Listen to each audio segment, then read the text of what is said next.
반갑습니다. 한 주간을 시작하는 월요일입니다. 제사장 유임식을 일주일 동안 거행합니다. 너는 아론과 그의 아들들의 유임식을 내가 명령한 그대로 7일 동안 행하라. 레위기 8장을 보면 제사장 유임식 동안 성막을 떠나서는 안 됩니다. 여러분은 유임식이 거행되는 7일 동안 성막 입구를 떠나서는 안 됩니다. 여러분은 7일 동안 밤낮 성막 입구에 머물러 있으면서 여호와의 명령을 지키도록 하십시오. 만일 여러분이 성막 입구를 떠나는 날에는 반드시 죽을 것입니다. 온전히 거룩하는 일에 집중해야 하는 것이죠. 그리고 오늘 본문에서 보면 단을 위해서도 7일 동안 그렇게 합니다. 매일 수송아지 한 마리를 죄를 씻는 속죄제를 드리고 또 단을 위해서도 속죄하여 깨끗하게 하며 거기에 기름을 부어 거룩하게 하라. 네가 7일 동안 단을 위해 속죄하여 거룩하게 하면 그 단이 아주 거룩하게 되어 단에 접촉하는 사람이나 물건이 다 거룩해질 것이다.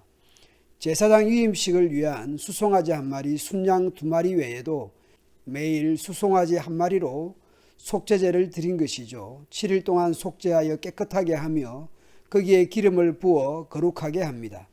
이로 보건대 제사장 유임식 7일, 성막 봉헌식 7일 각각 따로 한 것이 아니라 제사장 유임식이 성막 봉헌식과 같이 진행되었다라는 것을 짐작할 수 있습니다. 위임을 받은 제사장들이 해야 할 직무가 소개됩니다. 매일 아침과 저녁에 1년 된 양 한 마리를 상번제로 바치는 것입니다. 네가 매일 정규적으로 단에 바칠 제물은 1년 된 어린 양 2마리이다. 어린 양 한 마리는 아침에 바치고 또 한 마리는 저녁에 바쳐라. 그리고 양 한 마리에 밀가루, 순수한 감람기름, 포도주 등을 전제로 같이 드리도록 했습니다. 이것은 여호와께 불로 태워 바치는 향기로운 제물입니다.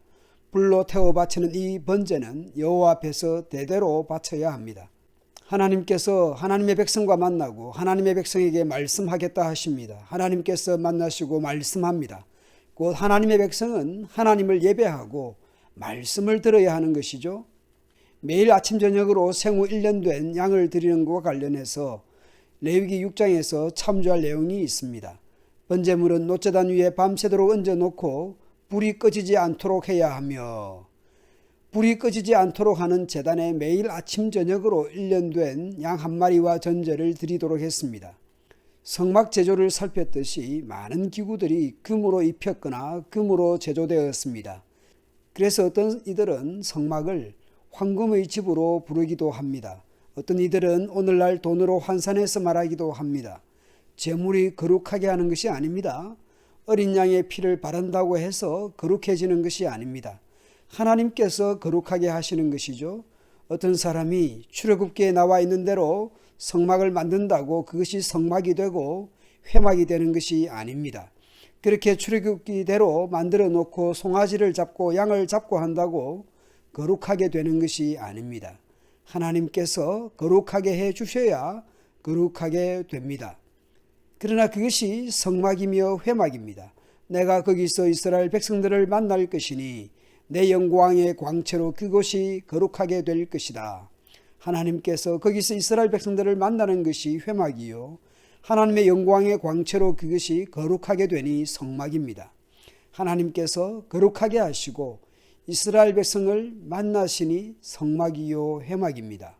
그리고 단과 제사장들을 거룩하게 하여 하나님을 섬기도록 합니다. 하나님께서 거룩하시니 유임식을 통해서 제사장들을 거룩하게 하고 성막 봉헌식을 통해 단을 거룩하게 합니다. 하나님께서 또 말씀하십니다. 이집트에서 인도하여 내신 하나님이십니다. 그 하나님께서 이스라엘 백성 가운데 살면서 그들의 하나님이 될 것이라고 말씀합니다.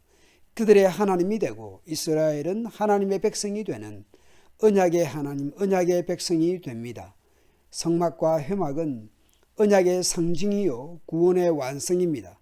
출애굽 사건이 구원 사건이고 성막과 회막을 통해서 언약을 확증해 주고 있습니다.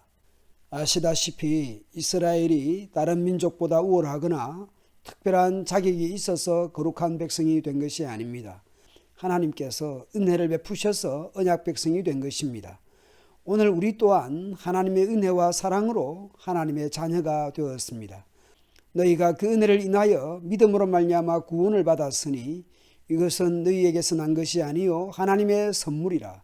행위에서 난 것이 아니니 이는 누구든지 자랑하지 못하게 함이라. 하나님과의 관계를 잘 생각해 보면 사람과의 관계에서도 달라질 수 있습니다. 에베소서 4장 2절 3절을 보면 이렇습니다. 너희가 부르심을 받은 일에 합당하게 행하라고 하는데요. 그것은 하나님의 은혜를 받은 사람으로서 다른 사람에 대해 모든 겸손과 온유로 하고 오래 참음으로 사랑 가운데서 서로 용납하면 좋겠습니다. 오늘 마주하는 배우자나 가족이나 이웃에 대해서 겸손, 온유, 오래 참음, 사랑, 용서와 용납하는 자세를 가지십시오. 만약 그렇게 하면 내가 손해볼 것 같습니까? 반대로 배우자나 가족이나 이웃에 대해서 교만하고 분노하고 화내고 복수하고 미워하고 무관심하고 그러면 이익을 보고 기분이 좋아질 것 같습니까? 하나님의 사랑과 자비를 받은 성도로서 오늘 마주하는 배우자나 가족이나 이웃에 대해서 겸손, 온유, 오래 참음, 사랑, 용서, 용납하는 자세를 가지면 평안하고 감사가 넘칠 것입니다. 하나님의 구원받은 자녀다운 합당한 반응으로 살아가는 오늘 하루 되도록 합시다.